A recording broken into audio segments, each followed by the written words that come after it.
ప్రతినిధిగా ఉన్నారు, కాంగ్రెస్ పార్టీలో ఉన్నారు. కాంగ్రెస్ ప్రభుత్వ సర్కార్ తీసుకున్న తెలంగాణ ప్రజలకి సంబంధించి వాళ్ళ అభివృద్ధి ధ్యేయంగా ముందుకు తోస్తున్న గ్లోబల్ రైజింగ్ సమ్మిట్ 2025 నుండి విజనరీగా ఉండే 2047 వరకు మరి అభివృద్ధి దిశలో పయనించడానికి మరి అందులో మీరు కూడా ఒక అదే దానిలో ఉన్నందుకు, ప్రభుత్వంలో ఉన్నందుకు ముందు మీకు కూడా కంగ్రాచులేషన్స్ చెప్తున్నాను.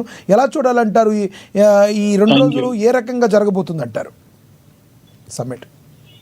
ముందుగా ఏఎన్ఎన్ న్యూస్ ప్రేక్షకులకు ప్యానల్ ఉన్న పాపిరెడ్డి గారికి నమస్కారం.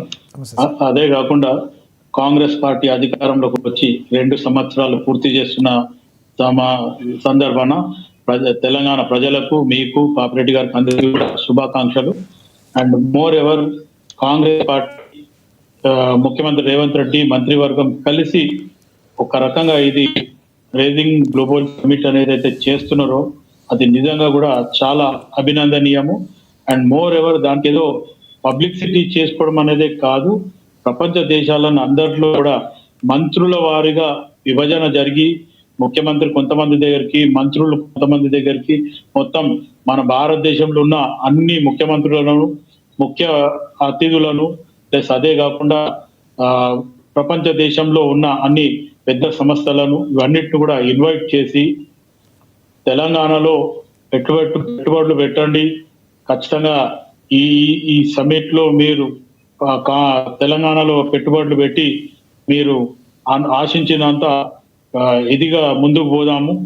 తెలంగాణలో ఇప్పుడు మాక్సిమం వేరే రాష్ట్రంలో, ఇండియా మొత్తంలో ఏ రాష్ట్రంలో అయినా తెలంగాణలో ఉన్నంత ఇది కానీ లేకపోతే ఏ ఇబ్బందులు మొత్తానికి ఎర్త్క్వేక్స్ కానీ లేకపోతే వర్షాలు వస్తే మొత్తానికి కానీ లేకపోతే వర్షం వస్తే మొత్తానికి ఇవన్నీ అటువంటి వీటికి ఎక్కడ కూడా ఆస్కారం లేదు.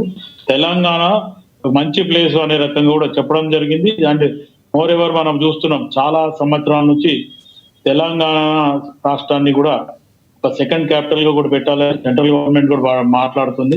కానీ ఈ రోజు ఇదేదైతే గ్లోబల్ రైజింగ్ సమిట్ ఇప్పుడు ఇంతకుముందు పాపిరెడ్డి గారు మాట్లాడుతూ మొత్తానికి వివరంగా చెప్పడం జరిగింది.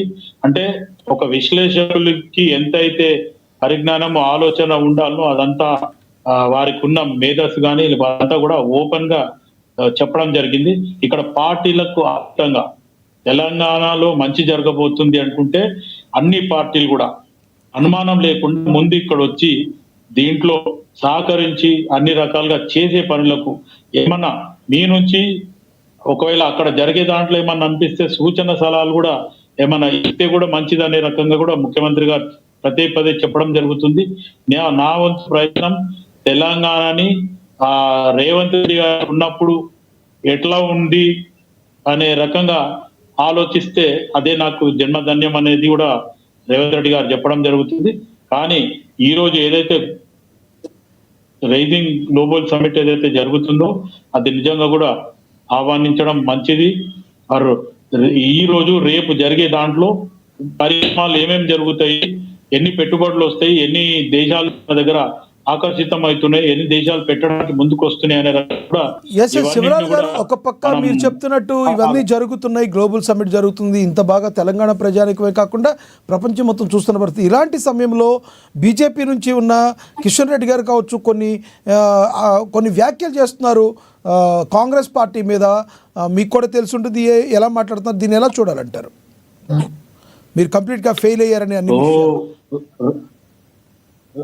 రాజకీయ పరంగా అపోజిషన్ పార్టీ కాబట్టి ఏదో ఒకటి చెప్పాలా అది చెప్తున్నాడు. అండ్ మోర్ ఎవర్ ఇప్పుడు మీరు చూపించే లైవ్ లోనే నేను చూడడం జరిగింది, కిషన్ రెడ్డి గారు కూడా ఈ ప్రోగ్రామ్ కి రావడం జరిగింది, పొన్నం ప్రభాకర్ గారు తీసుకుపోతున్నారు. అంటే ఒక రకంగా బయట ఉన్నప్పుడు మాట్లాడేది వేరైతుంది, ఇక్కడికి వచ్చిన తర్వాత ఇప్పుడు గ్లోబల్ సమ్మిట్ అంటే నిజంగా కూడా ప్రధానమంత్రి కానీ లేకపోతే రాష్ట్రపతి కానీ లేకపోతే ఉపరాష్ట్రపతి మిగతా అన్ని రాష్ట్రాల ముఖ్యమంత్రులనే ఇన్వైట్ చేయడం మనం చూడడం జరిగింది.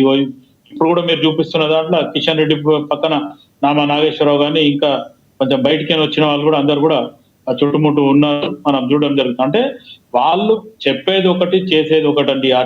అటు కేటీఆర్ కానీ, ఇప్పుడు పాపం కేసీఆర్ అయితే రావడం లేదు, కేటీఆర్ మాట్లాడినా ఇటు కిషన్ రెడ్డి మాట్లాడినా అది మనం పెద్దగా ఏదో ఆపోజిషన్ పార్టీ మాట్లాడింది అనే ఆలోచించాలా తప్ప ఇప్పుడు జరిగే దాంట్లో మనకు ఎట్టి పరిస్థితుల కాంగ్రెస్ పార్టీ ఒక మంచి ఉద్దేశంతోని రేపు ఫ్యూచర్ రైజింగ్ తెలంగాణ గురించే మాట్లాడడం జరుగుతుంది. ఖచ్చితంగా ఒక ఫ్యూచర్ సిటీని మనం నిర్మాణం చేద్దామనే రకంగా కూడా ఆలోచిస్తాం. అండ్ 2047 ఒక విజన్. గతంలో చంద్రబాబు నాయుడు కూడా గతంలో ఆయన అధికారంలో ఉన్నప్పుడు 98 లో కానీ లేకపోతే 2020 ఉండే. ఆ తర్వాత కొన్ని అనుకునేవన్నీ జరిగినాయి, కొన్ని జరగలేదు, కొన్ని పెండింగ్లు ఉన్నాయి. సరే, అది వేరు మాట. ఇప్పుడు 2047 కూడా రైజింగ్ తెలంగాణ గ్లోబల్ సమ్మిట్ లో ఏదైతే డిసిషన్ తీసుకుంటారో అవి 100% ఖచ్చితంగా ముందుకు పోవడానికే మనం ఆశిద్దాం, ముందుకు పోవాలని కూడా మనం కోరుకుందాం. ఎస్ పాపిరెడ్డి గారు, ఈ ఈ ఈవెంట్లో ఏదైనా పెట్టుబడులకు సంబంధించి ఏదైనా తీపి కబురు చెప్పే అవకాశం ఉందంటారా? ఈ సమ్మిట్ జరిగిన తర్వాత మరిన్ని పెట్టుబడులు ఎంత సమయంలో వచ్చే అవకాశం ఉందంటారు? ఇప్పుడు లక్ష్మీనాథ్ గారు, ఇందులో 2-3 విషయాలు ఉంటాయి.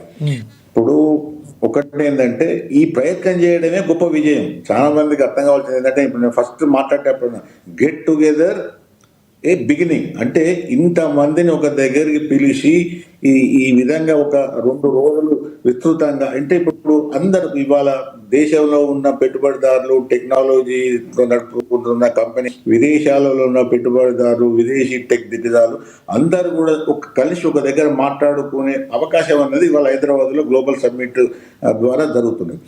దీనిలో జరిగేది ఏంటంటే ఇటు వాళ్ళు ప్రభుత్వ ప్రతినిధులతో కూడా చర్చలు జరుపుతారు, రెండోదికి వాళ్ళు కూడా మాట్లాడతారు.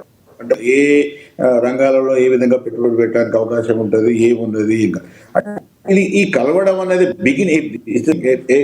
Big and good beginning for Telangana. ఒక పెద్ద ఎత్తున ఒక ఇంతమంది పెట్టుబడిదారులు కానీ, టెక్ దిగ్గజాలు కానీ, రకరకాల కంపెనీలో ఉన్న సిఇఓలు లేకపోతే వాళ్ళ ఫౌండర్స్, చైర్మన్స్ వాళ్ళందరూ వచ్చి ఒక దగ్గర కలిసి మాట్లాడి తెలంగాణ మీద ఒక డిస్కషన్ లో పాల్గొనడం అనేది ఒక విధంగా ఈ ప్రభుత్వానికి